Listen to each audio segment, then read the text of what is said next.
Welcome to the Asylum Atelier. Welcome to Creative Discourse. Welcome to my studio. I'm so happy to be here again today, trying to continue working on that larger project of Slovakian, or like a folk musician rather.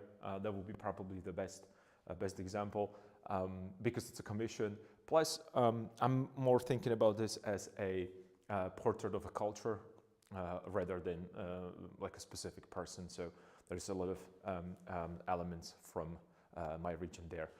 The sun showed up for a second, but I see a lot of clouds coming in, so I don't know how long I can sustain this beautiful visibility. Another thing is that I have some patrons or potential patrons to coming in later today in the studio. Actually, within an hour, they're supposed to come around 1 of my Central Eastern time. And as obvious to all of you that watch this, my camera is again doing whatever it pleases, so that would be cool. But anyway, I just want to give you a quick heads up that I will be probably pausing a stream, maybe even stopping it. Depends on how long are they going to stay, because they're going to check some paintings. So probably, well, too late for that. I should have cleaned up here a little bit. But anyway, they're just gonna get the raw atelier vibe here. I hope they're gonna be okay with it. Anyway, so I might pause for a while, maybe even end the stream. So I apologize in advance for that. But it was something that was not planned. They just called me there, and not from the city. They're from actually all the way the other side of the country. So they wanted to stop by and see what's up. So I couldn't say no. And that goes for all of you. If you ever gonna be around here and you want to see stuff and you want to see this in live, you're more than welcome to come and hang out. I'm usually here all the time anyway, so unless I'm painting on location, right? Because I like to go paint outside so much.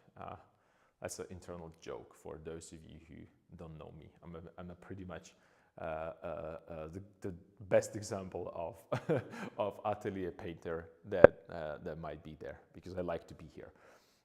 So yeah, I don't want to talk much when it comes to introduction today, because I don't think it's necessary. I'm going to continue working on what we started yesterday. I just need to adjust this a little bit because it's kind of glare, and I hope it's not going to change your viewing angle that much, because the sun just decided to show up. And I'm going to back up a little bit.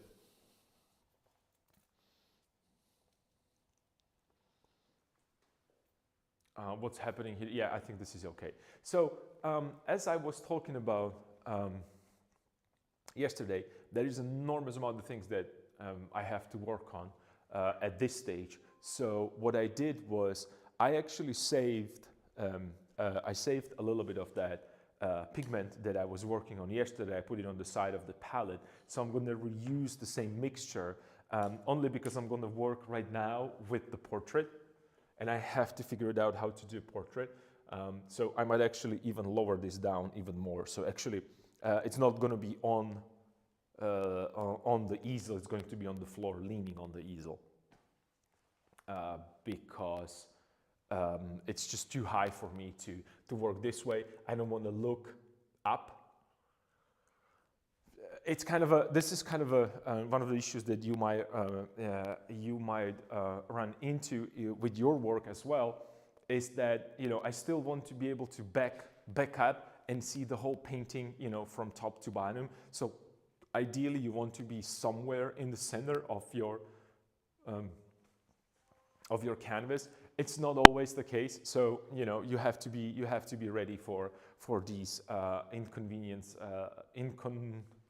these things that might inconvenience your working process, but it's a part of the gig. It's part of the job working large size. I'm actually I'm hoping to get a small little scaffolding so I can actually stand. I don't need to move back and forth with the easel, because it's kind of a hassle to, I had to disassemble all the stuff and put it on the side, and I have to move it all the way. So I'm going to get like I'm going to connect these two easels together, like with the wood, like really connect them, and put the large canvas on top of it, the big one for the large composition, and it's going to stay there and it's not going to move. It's just going to go. It's going to move up and down, but I'm not going to put it down from the canvas, from the easels. So I will need something to step on a little higher, so I will be able to reach the upper parts of the canvas with my eye level. So there's a kind of a you know, these are technical issues, but that's okay. I am enjoying it because it's part of something. It makes it more interesting every day. You know, what can be better than going to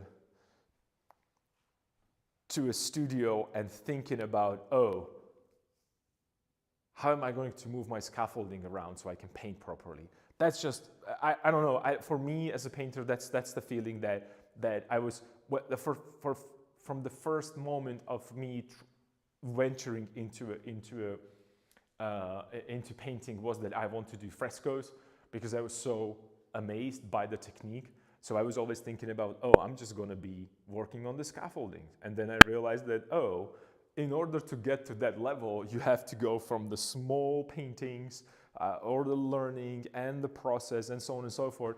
And I haven't even started. I've never painted frescoes one. So it's you know, hopefully one day. I'm probably in my own in my own castle. Hopefully that will be the cool thing, right? Anyway, my tea is ready. Let me just go grab a real quick cattle, because I think it's already there. I hope that this is not going to turn off. It's just a long walk all the way back into the storage area. Through the mess, of course.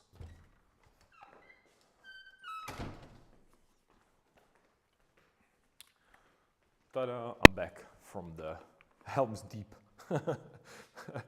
For those of you who watch The Lord of the Rings, that's the Lord of the Ring reference. All right, so let's get back to that specifics and technicalities of this painting and this process. So, as I mentioned, this might actually dry completely, but fortunately or unfortunately, depends on in what stage are you in. My studio is cold, so this is still fairly, well, not this. Well, this is kind of a, well, I still can get a little bit off, which is perfect for continue working on this, for me specifically, because this is what I like. Yesterday, you saw me just wipe it off completely, almost completely. I was really brushing it off, everything that was there, because these little imperfections that are going to haunt you later on. No, this is definitely reusable, and I can immediately see a bunch of mistakes that I made with the pose, with the proportions, and so on and so forth. So having it lay down thickly, and this is, I mean, in my case, that's all good, because I am continuing right after the next day. But if you have multiple projects going on and you're switching canvases, and or you don't want to work on this one because you took some other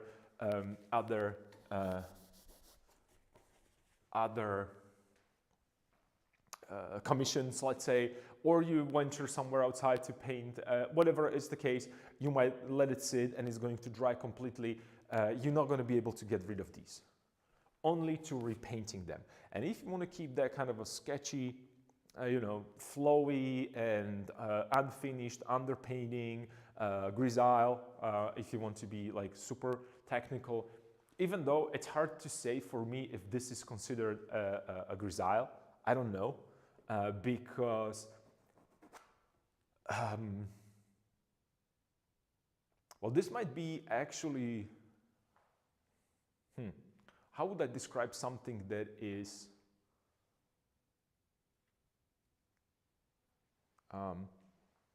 you might think about this as a one step before getting to Grisaille, right? So I'm kind of creating Grisaille, but it's more about transparencies than about actually applying a pigment. So, oh, how convenient. This is what I would consider a Grisaille. I didn't prepare this, but I have the painting right here. This is what I would consider a Grisaille, and you can see that I'm still using, let me just move it there, that I'm, even though this is not like a, what's happening with my camera? I don't know. Anyway, I'm applying a pigment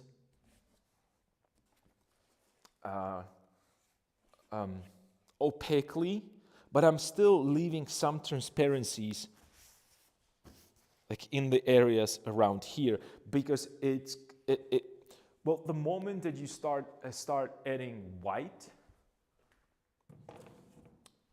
to your mixture, you're gonna cool it down immediately.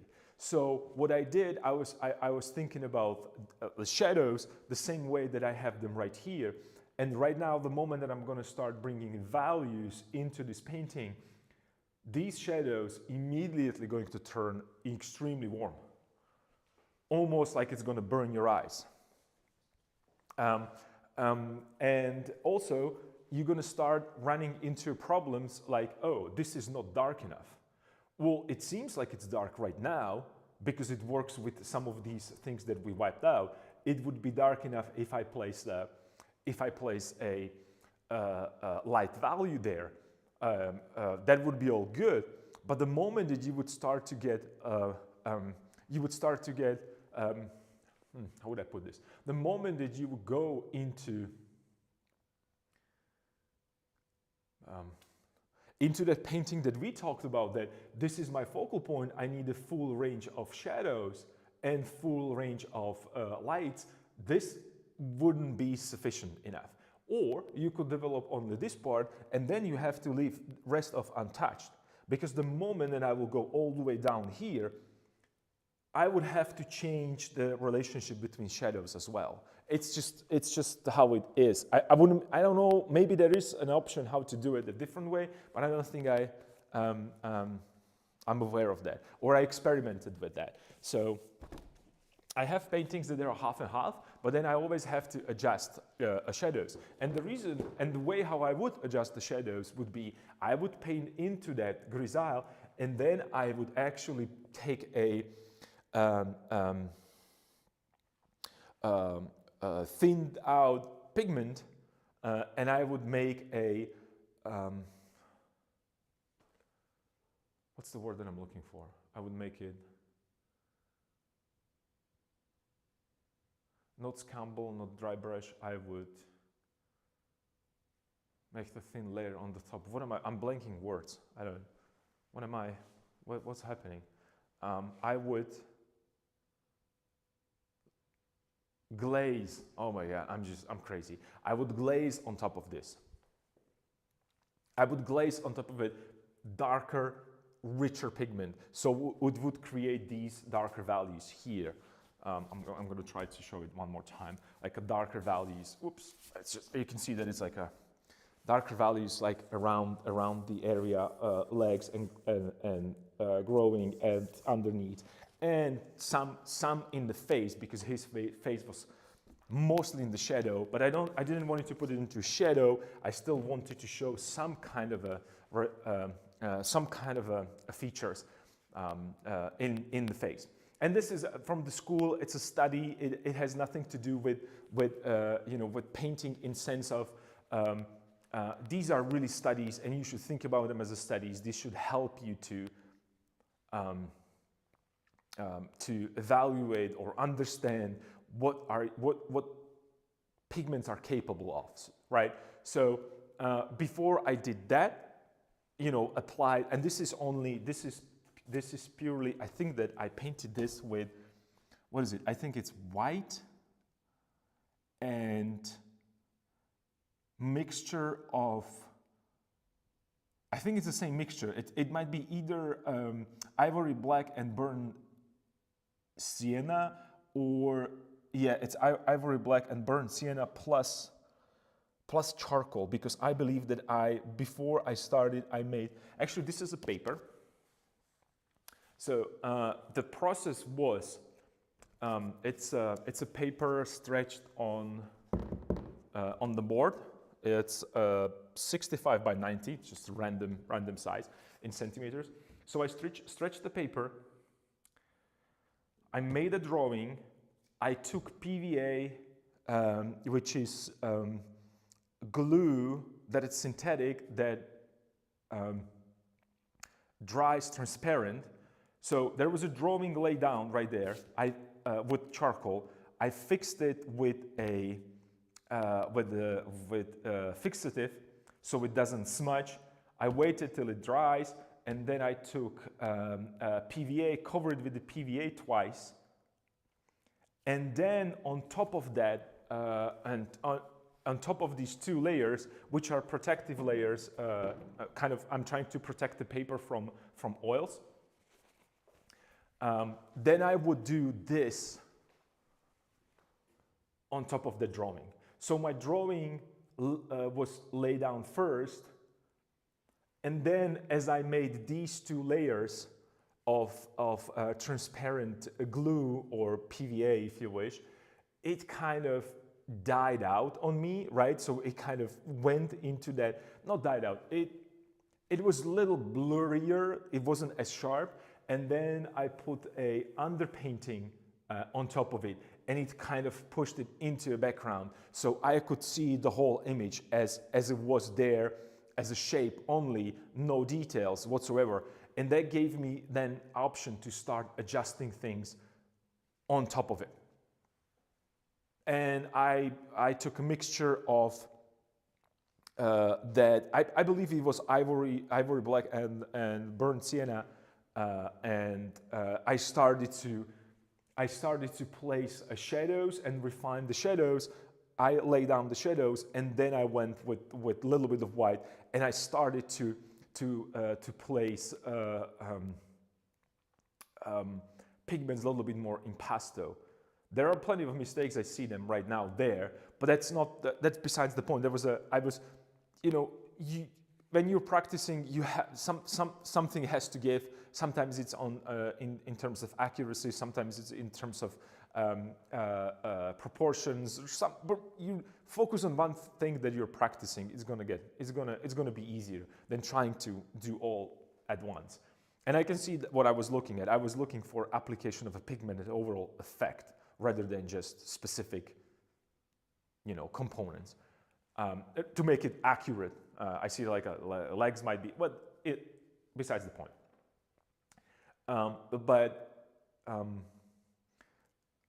After I lay down that pigment on that painting, let me just hold it here so you know what I'm talking about.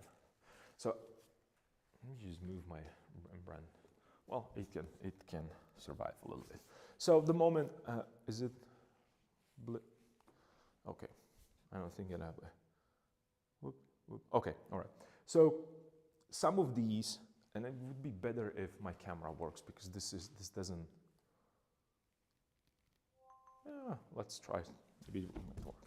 So you can see some of these here on the portrait. Is my camera working or not? It doesn't.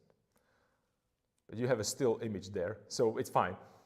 Then it might change. So you can see that some it's warm and some it's cool.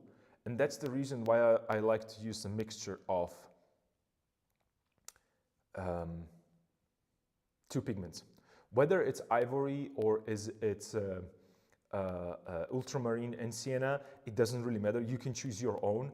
I like these two. I use ivory and cadmium red, or the vermilion. I like that one a little bit. And the reason is, and I don't pre-mix these pigments, I like to make the variations as I go, because it gives me that little bit more of, how would you call it? A little bit more of that, I don't want to say randomness, but you are not only training to see the object that you're trying to paint, but you're also training to, and that was my goal. I was focusing also on seeing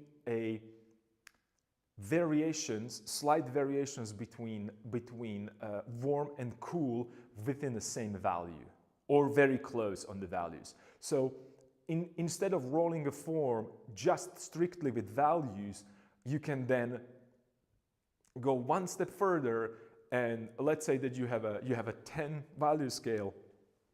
So one being the darkest and 10 being the lightest. I would have all numbers warm and let's say even numbers cool, but they would go, so 2 would be warm, 3 would be cool, 4 would be warm, 5 would be cool, and so on and so forth. So you're creating actually a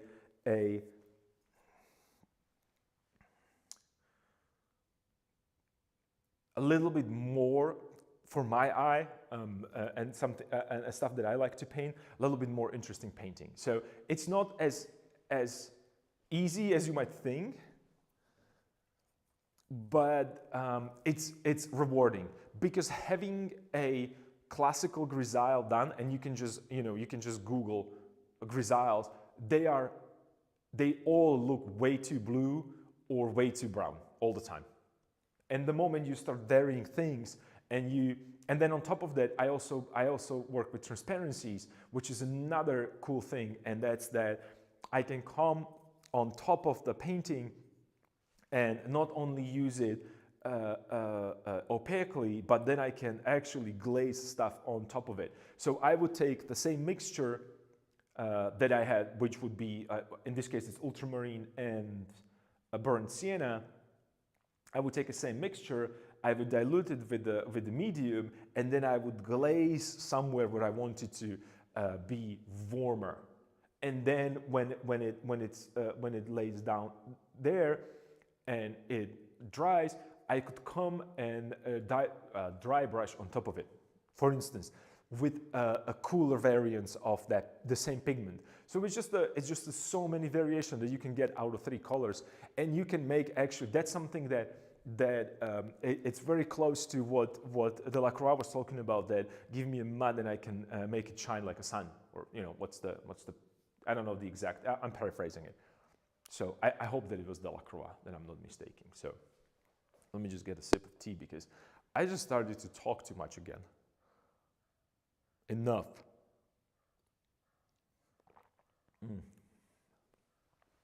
So coming back to the main painting, before I get into portrait, because I want, me, I want to do the portrait.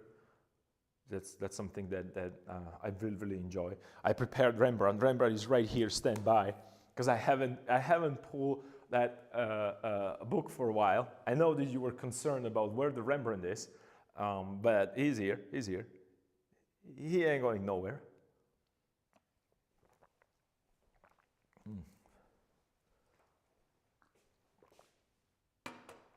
So what I'm going to do right now is to check out, and I see Nikolai's Blochin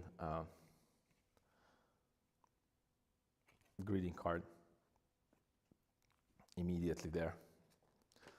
I keep forgetting I have to give him a call, see how he's doing. Anyway, so I'm gonna, and I already, I was already snooping in Rembrandt's book, and I was looking for some portraits that might be in the similar situation, a similar position. And what I'm trying to say is that I'm just going to try to hold it for you. So, just a second. This string is just going to go all over pigments. So I'm somewhere here when it comes to thinking about, you know, it's very close to, it's a little bit in the shadow, it has a similar background, and so on and so forth. So I'm somewhere here, and I'm looking in how is he dealing with issue in hand, which is a beautiful painting. And the only problem that I have is that no matter how deep and how hard I search, Rembrandt doesn't paint white clothes. I can't find anybody in white clothes. It's brown, it's light, it's gold, but never white. So I don't know what I'm going to do with this. It's kind of making me, well, there are some. So this is basically what I'm thinking about, right? I don't know if you're going to be able to see it, but this is as close to white as I can get when it comes to Rembrandt, right?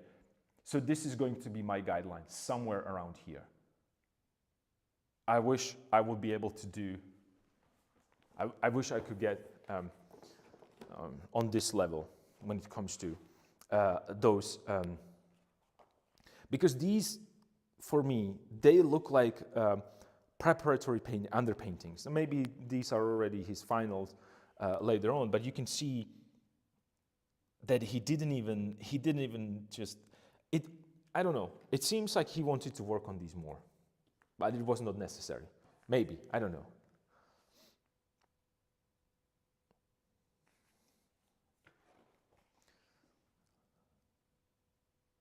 And whenever he paints, and this is a problem that I have. Whenever he paints something light, he always uses dark background because of that, you know, contrast that he wants to create. He's very rare, very seldom with, you know, only if I'm looking at these almost like underpaintings. So this is what I'm probably going to do. I'm going to keep the background loose and fun, and maybe we can do some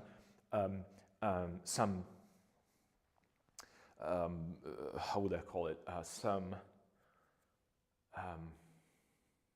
glazing. I don't know. I'm just blanking word glazing today. So maybe I can do some glazes more and more around this, or glazes. Maybe what I mean something with the transparency. You know, just having fun. And usually it's not going to be only having fun, to just get into areas where I need a better contrast, right? So that's why Rembrandt is right here, right now, going nowhere, ready to be deployed. Yeah. Okay. So I'm going to do some adjustments. So let me just throw that pigment right there. The same pigment. It's from yesterday. I just saved it. I put it on the side. I don't know how long this mixture is going to hold, but since it's an ultramarine and sienna, it might be a day or two. As long as you're not mixing it with anything else, right? With mineral spirits or fast drying medium or oil. If you mix it with oil, it's going to last longer. That's for sure.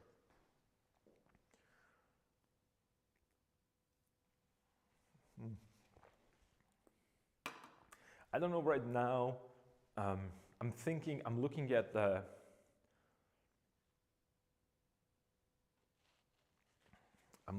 that overall shape, and this needs to go. There's like a harsh line right here, and I want to use that shadow to make it a little bit more diagonal, rather. So let me just start with some, you know, let me just warm up a little bit with this. Yeah. And then we can continue working way up. And I don't know, maybe I could start bringing some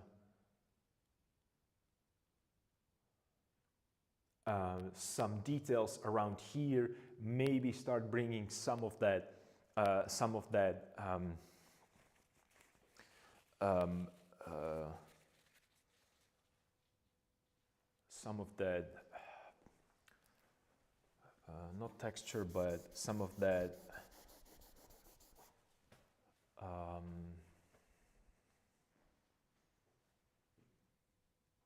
well, someone stole my words from my head. Some of the patterns, because that's something that I feel like I need to work on a little bit more, because that's something that it's a tedious work, and I don't feel like doing it sometimes. And I think this could be bigger. And you can see that right now I'm not painting, I'm just wiping.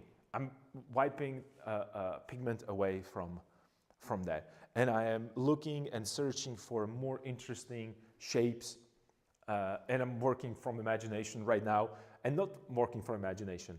I am not copying something.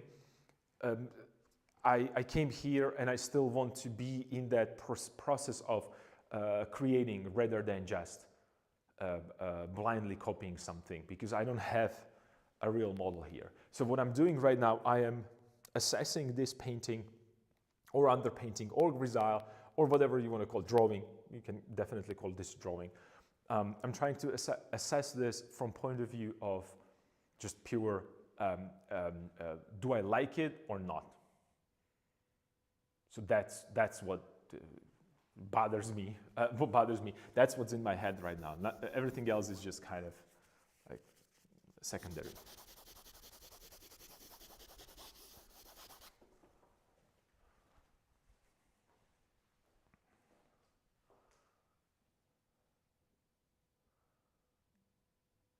And I feel like I made his shoulders too broad, only because, like I said, he's an older gentleman. And he has he's very well built.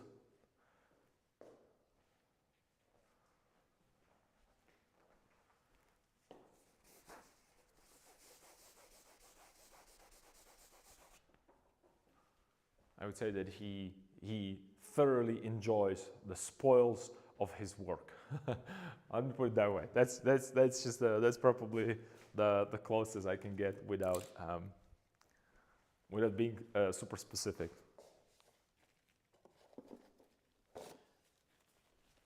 But this is not exactly his shape. It wasn't. I'm gonna get closer to it. This isn't exactly his shape.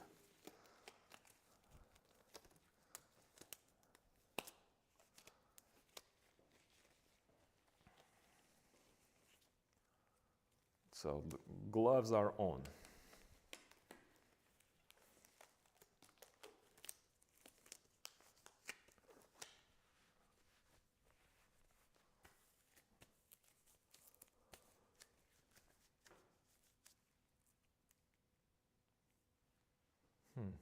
Okay. Still need to work on the hand. It doesn't really feel correct.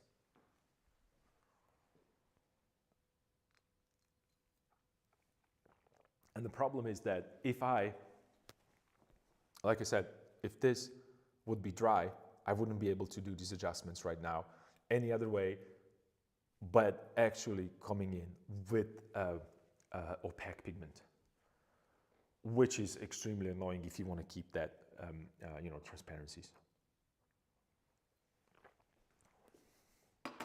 Because I can moving things around very freely. Like I said, I made this area right here lighter. I can grab a pigment and I can match that and turn it back immediately, and it's still going to stay in the realm of. Let me just maybe turn on references for that.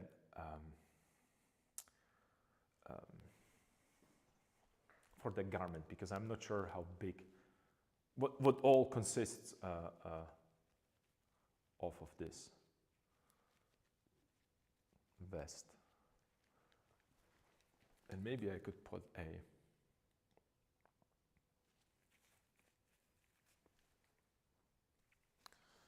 Do I have that eraser brush here somewhere? Remember I was showing you the damaged brush?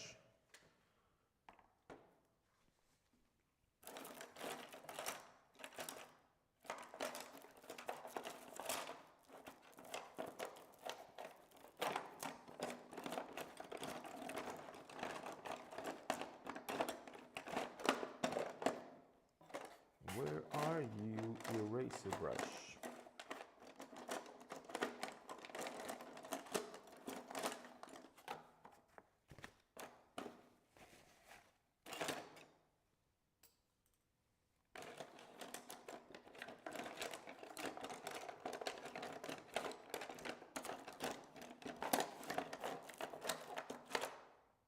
I don't see it here.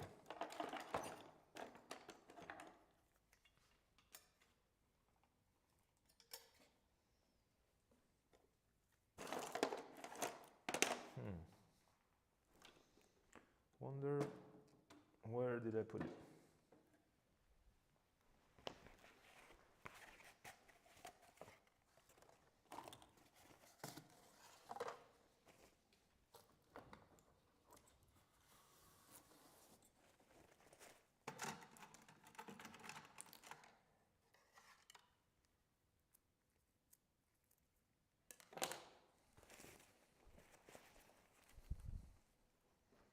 Nope, it's not here.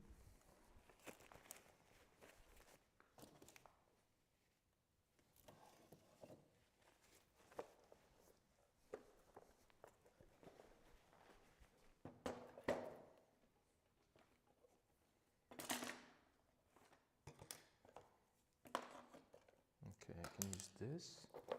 All right, let's pick up the old school. Hey, this is my, let's call it treasure chest with stuff that I haven't used for a while. And brushes that I used to use before. No? Maybe there is, no, it's not here. Okay. Never mind. I was looking for this brush. Okay, so I have it. I thought that I lost it somewhere. Long one. So I can stand away from a painting.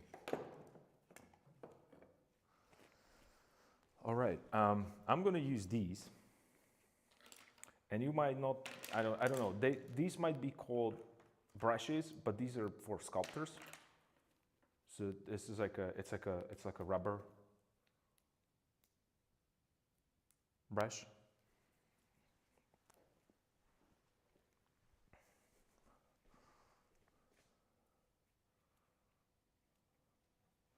Gums move, yeah, of course it was gums. Who else?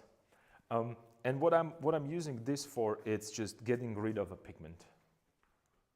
Like I can actually push the pigment away and I can create like lines with it a little bit more precisely than with a napkin.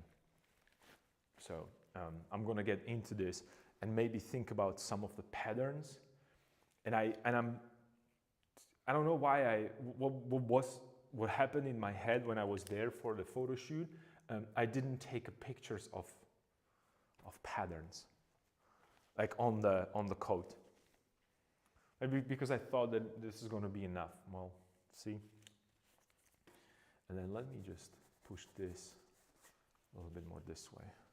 So I'm again going to load the brush with the pigment and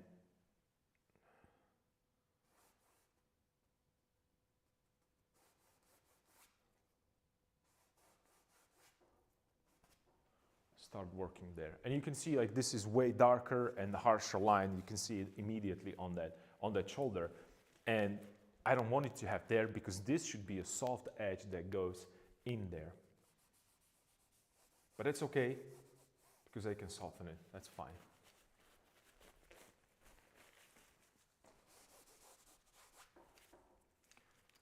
That is all good. And let me get, I need a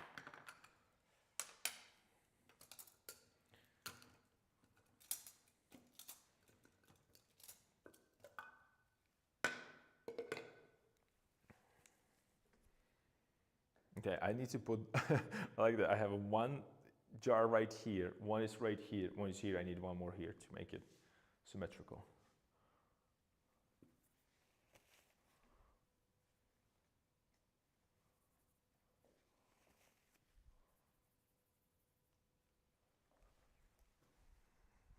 So it would be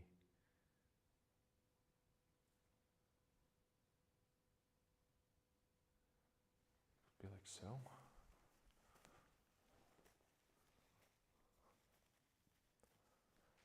Right, and then I could probably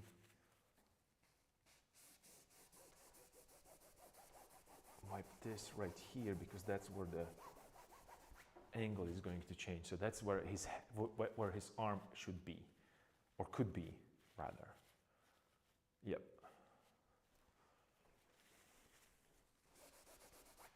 So I'm gonna create a little triangle right here,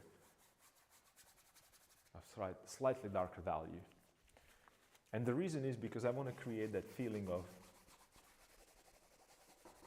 plane change. And where is that other brush?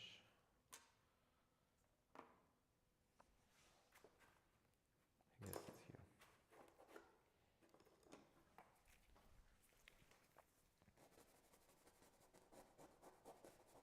Softening it.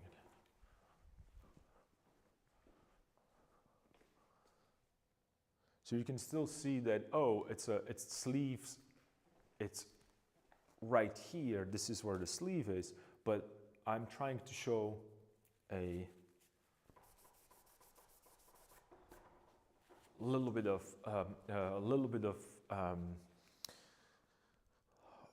anatomy underneath there, just a bit. And this actually can go darker, so it doesn't stand out that much,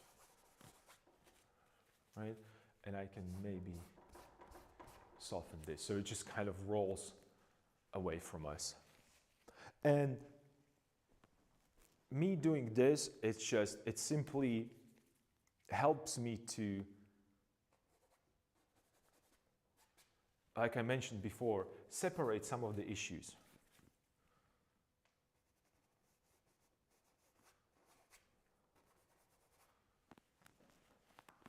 That I might be having later on. And what happened with my microphone? Did it fell off? Just give me a second, please, because today camera is not working and mic is just acting out as well. So just a second.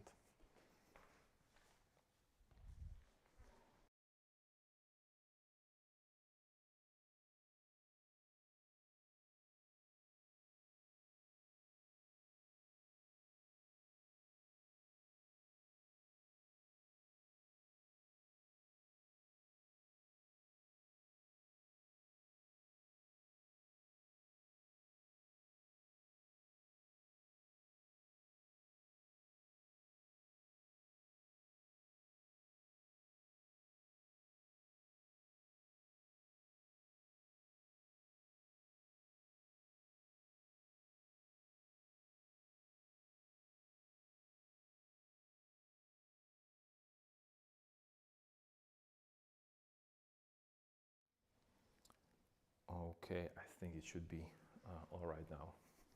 I don't know what's happening today. Maybe it was just too much work yesterday. But you know what? I didn't even want to go home yesterday. I wanted to continue painting. But then I realized that would be just too much and I need a little rest. I actually rest my eyes and brain from the painting to see the mistakes.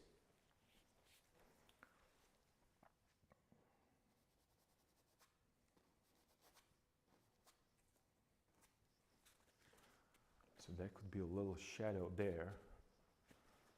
Maybe I could push it.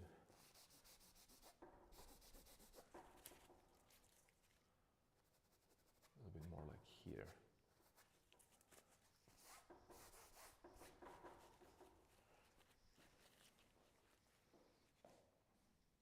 So it shows that the arm is actually getting into that, right? So I'm creating kind of opening right here and inserting that shoulder there.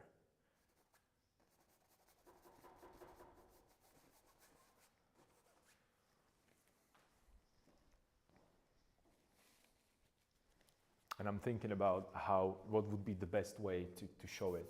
Should I have some folds right here, or should I simply like make a darker value here, excuse me, and then the edge right here on the top? That might be a little too much.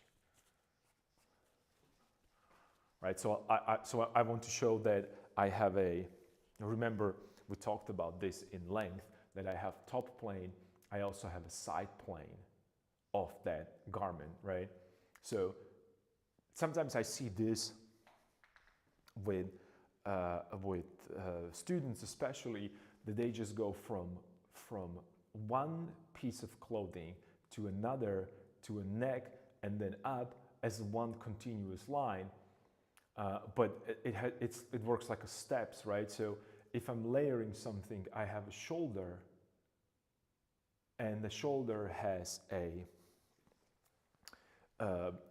cloth on top of it, and then on top of the cloth we have another garment, which is vest made out of I think it's like a skin. So it's thicker, so I have to do the step. I can't just continue with the same line. So I have to kind of make parallel to it, but slightly higher to show the step. That gives you that dimension, right? And it's not only that, it is wrapping around as well. So if you have to think about it, like really mechanically, so I have something that goes, oops, let me make it a little bit more. So I have arm, and then it's being inserted into something circular shape, which is a vest, and it's going behind here, right? And then just going down, right? This is the opening for that. I hope that you can see it. Maybe not. But even though it's continuing, there is a bump right here, and then I'm showing this. So I have a change of a plane, not necessarily change of a plane, but I am taking into consideration this. And as it goes behind, it creates kind of a little bit of a shadow in the back. So it's kind of creating that separation and the steps when it comes to shoulder. And the reason why I'm doing it is not because it's perceivable, you probably won't be able to see it, but I want to show that one form is inserting into another form, and it actually, on the front side, the vest is sitting in front of a fabric on the shoulder, and on the other side, it's going behind, right? So I'm creating artificial, it's happening there, but it's very minuscule. So if I push it a little bit, I think it's going to give me a little bit more of that three-dimensional feeling to it. And you can immediately see right now, and I can see it because I'm looking on the canvas. I push a couple of darker lines right there, right here, and this immediately stands out from the rest of the painting. And I barely touched it with the pigment. Another problem is, I just flattened the image, I flattened the shoulder because I'm treating a front part and the back part with the same value. So instead of my eye thinking, oh, this is going behind and over in terms of value, not in terms of line overlaps, because that's not enough to just make overlaps. You also have to make a value adjustment and also atmospheric adjustment. So as it goes behind and the back, this has to be lighter, and it kind of disappears into the background. So I can't have as much detail in the back as I have in the front. And this goes for every other idea that you have. The same goes for eyes, fingers, whatever you want to paint.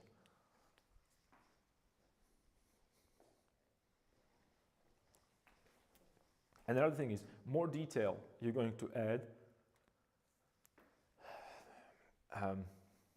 more realistic or closer to realism, or not a hyper-realism you're going to get, you have to decide. You can't, let me rephrase that. You can if you want to. I'm going to talk from my perspective. I don't want to make a hyper-realistic painting. What I want to do is a representation of what this subject means to me. Maybe I could make this bigger and push it a little bit more here, this way.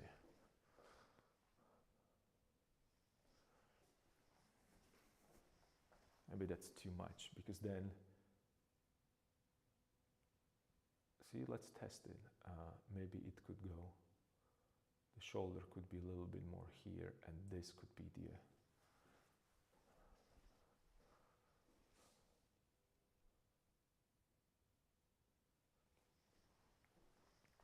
and again, the same thing is happening here. I have this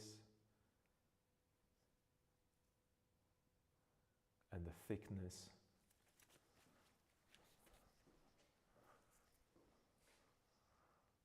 Okay, this might be a little bit better.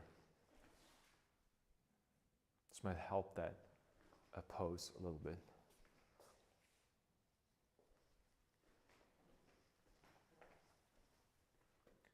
So I would push this a little bit more this way.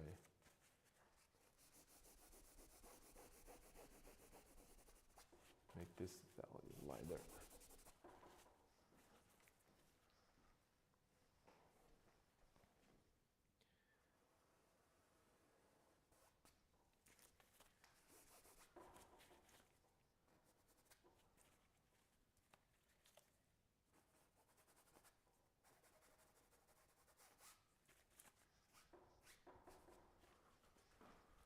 Okay, like this.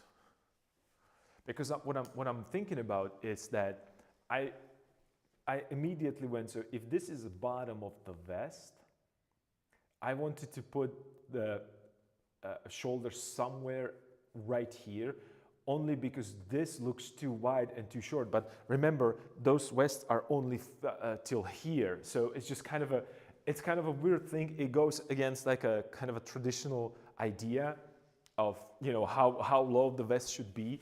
But you should be able to see a part of a skin right around here, as the right around a, what would be like a 7th or 8th rib.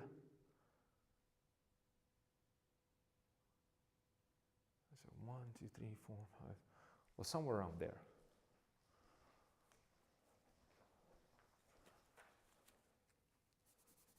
And let's push it a little higher.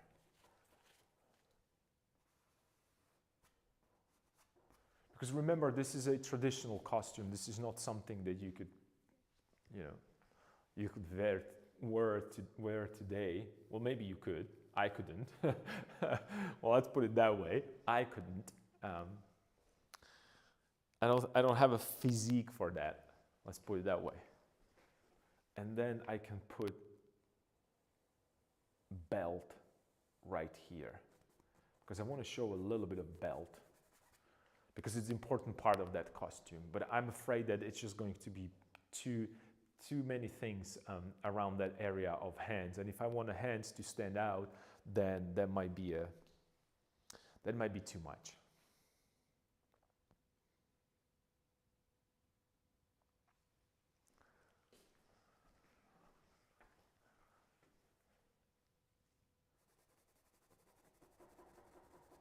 See, these are things that, you know, when you have a small sketch like this big, nothing is happening here.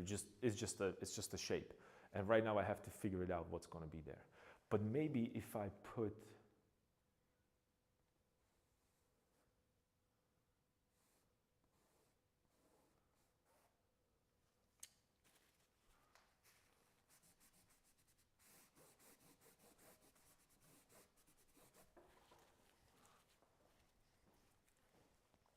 So that could be there. And it's really thick belt. It has like 3 buckles, usually, sometimes 4, depends.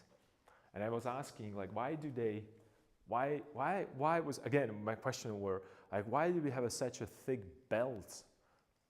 And I was told that, oh, these people were working, like I mentioned, outside in the forest and on the mountains, and they were moving a heavy stuff, so it works like a like that strap that heavy lifters are using.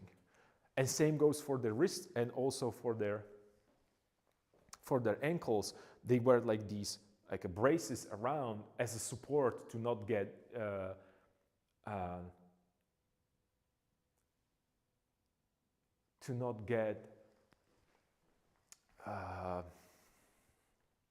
injured, because that's something that you learn very quickly here in my country, is that, or before, it's a forest. Those are mountains, pretty high mountains. People cannot get to help you, so that's kind of a.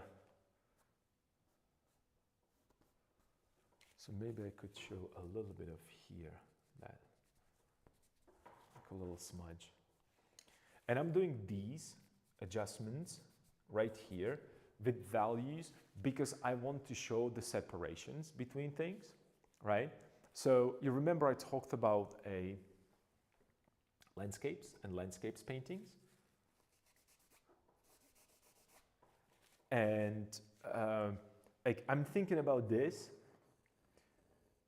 like when you create these nice, beautiful not see-throughs, like when the sun shines in between, or the sky or whatever, or background shines in between the tree branches. So that's how I think about that. Like a little something, like a light area right here, and it serves multiple purposes. I am with that light area telling you that the instrument that he's holding ends right here, and also something behind him, which is that small vest, ends right here from top to bottom and from left to right. I'm giving you a little slight information that it's almost imperceivable, and you're not even focused. I showed you, I pointed it out. That means that you're focusing on it right now. But if I were to show you it, if I were to show you a painting, that would be least of your worries, because there will be plenty of other things that you would be focusing on. Right? So this is something, this has nothing to do with, I don't see it there, it's not happening, it's just everything is dark in the shadow around here. But I know that I don't want to create the hard edge right here from top to bottom that would break that pose right there, because I want hard edges right here where the hand is. So I'm just going to lead you there with a soft transition that would just push you, that would just indicate, not even push you, that would indicate that, oh, there's the instrument ends there.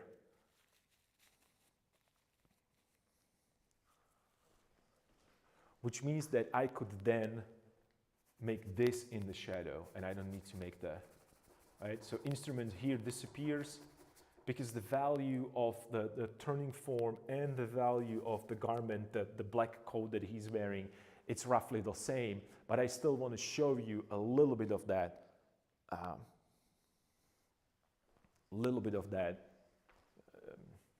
like, so you have, so your eye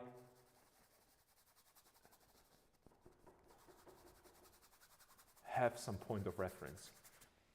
And this is a specifically useful when you work with value only, when you don't have a color. With a color, we can make it a different color. So when we think about that layering stage, is that right now I made the decision that, oh, I'm going to change the value. Later on, I can decide, oh, changing the value, it's too overpowering. I can change hue. Oh, hue is too much? Oh, so let me make same hue, same value, but different saturation. Right? So you are adding complexity to it. as it builds up. Rather than just relying on the fact that, oh, I'm just going to work with value. And that's why I believe that understanding all the theory and being able to work with all the techniques and choose one that it works for you at that particular moment, it's so quintessential would be the word.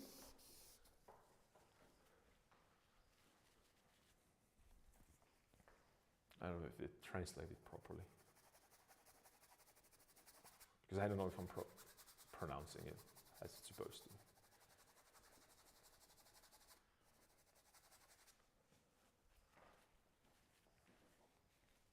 So I'm softening it, and I'm trying to, and you can still see that I wiped it here a lot, so you can still see the line there, so I really have to bring a lot of pigment to cover it. But the problem is that I also have the stretcher bar in the back there, so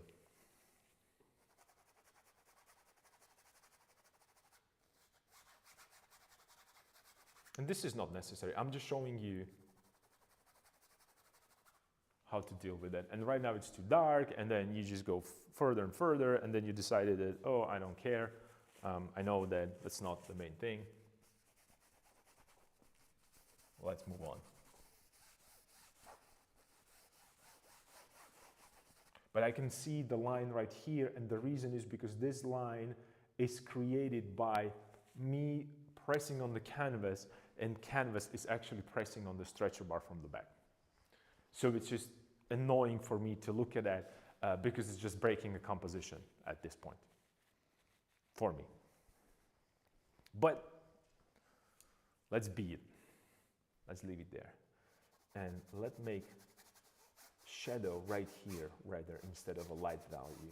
Because I have a shadow here, let me get the shadow on this side as well. So I create a slight separation, right? Not a lot, but I want to separate that skirt. So right now it's just these are pants. And I think that somewhere like around here, it's going to be that crucial point with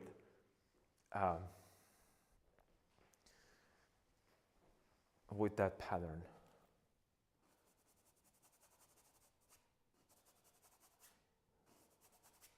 So it's going to be somewhere there, I think.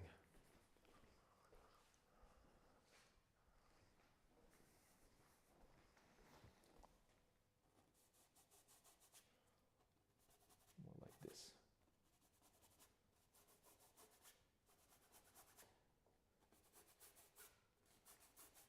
And I'm trying to copy the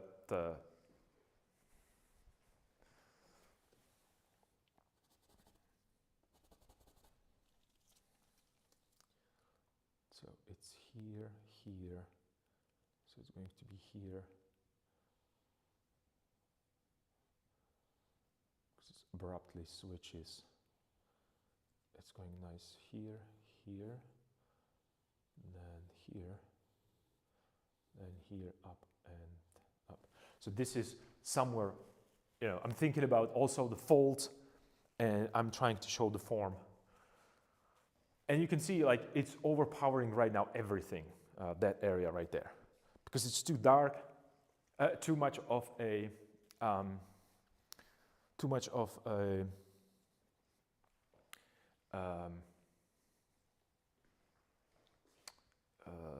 how do you call it? Too much of contrast. Just give me a second, because I think that they are. I have to check my phone whether or not I'm receiving a call.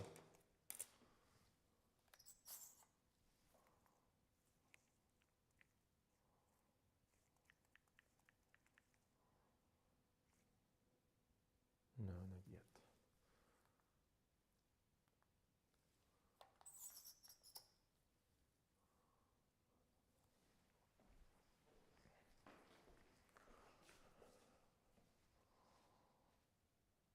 Let me check one thing real quick. I'll be right back.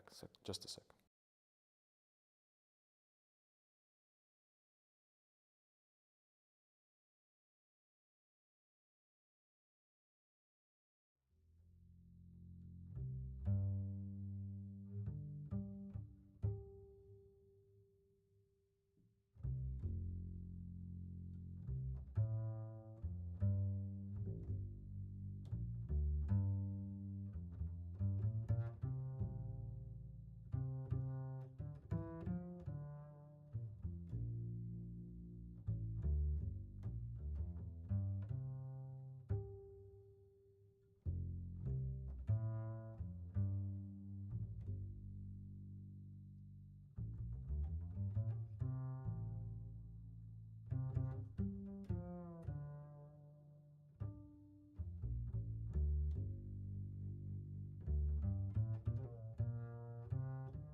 All right, I think I'm tripping. I don't know.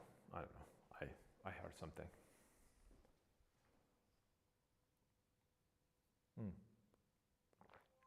So I moved that pattern down there. So I'm gonna, and the reason why I'm looking at this is because I want to see, well, why I'm doing it, because I want to see compositionally, like I'm gonna put the pattern here. Isn't that pattern, because it's going to be bright orange, you can see it right there, with a little bit of blue. That's just beautiful. This is just, it's orange and light orange, yellow, and then baby blue, like King's, like Royal's blue there. It's just beautiful, beautiful a pattern there. And I'm thinking right now, if I put it there, right here, isn't this going to overpower everything that I'm trying to do here? Well, it might. That's what I'm concerned about.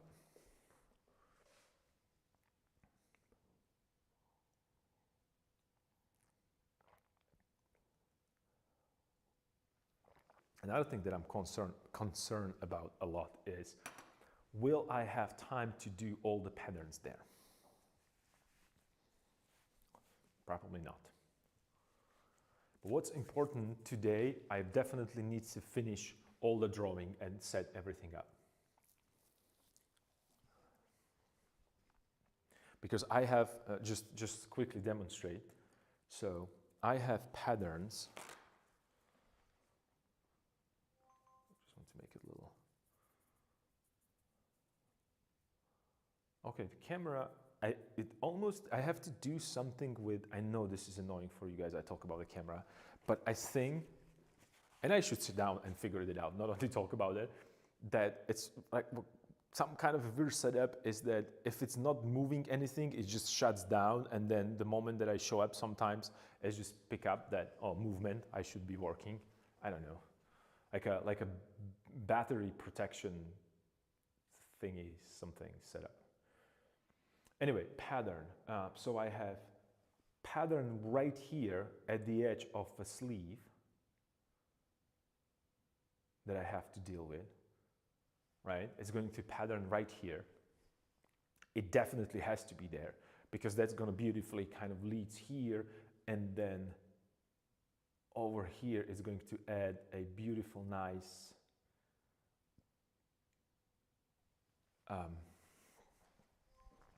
extra extra interest right there, so it has to go. Then there is another pattern that is immediately right here.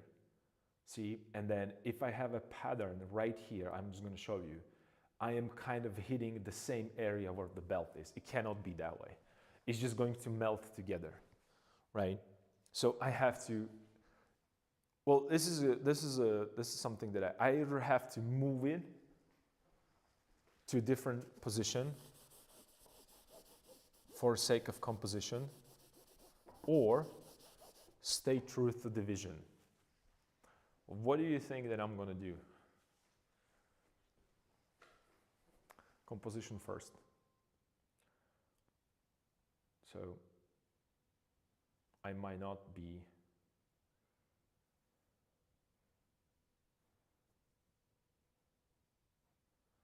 ideal person for these things, unfortunately. That's what I'm trying to say. So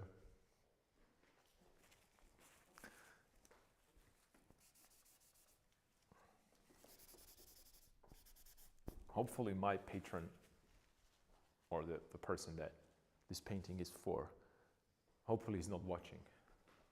And if he's watching,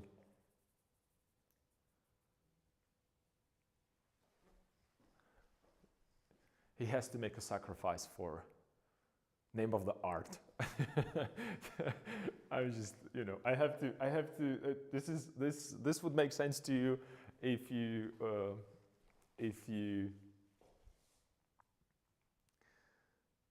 have been painting for a while and sacrificed a bunch of stuff.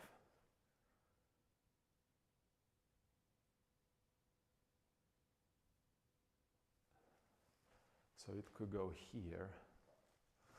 Let me actually see that.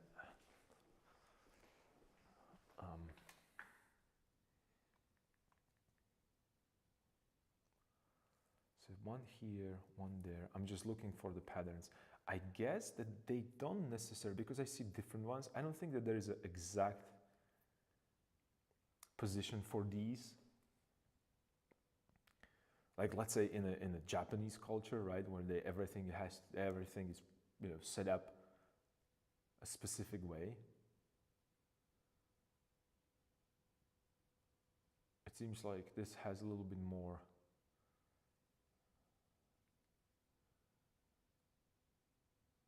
Yeah, it seems like this has a little bit more of that.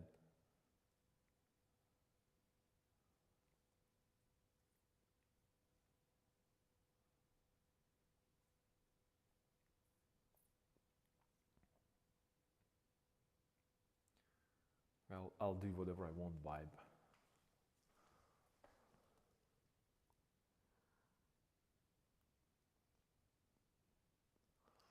Ooh, or maybe, okay, all right.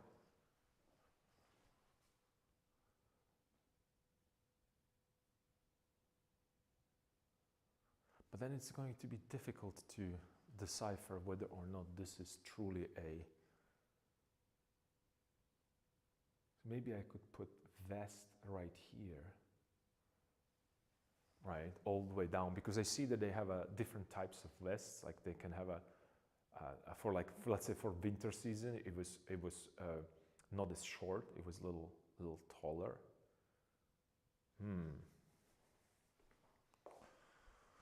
So this is exactly what I was afraid of. That I start, you know, Googling.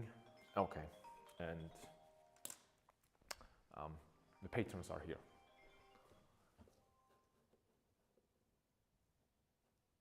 So let me just quickly, like I mentioned at the beginning, I have a patrons here, so I have to stop a stream for a while. Hopefully, I'll be able to get back to it as soon as possible. So I'll see you in a minute.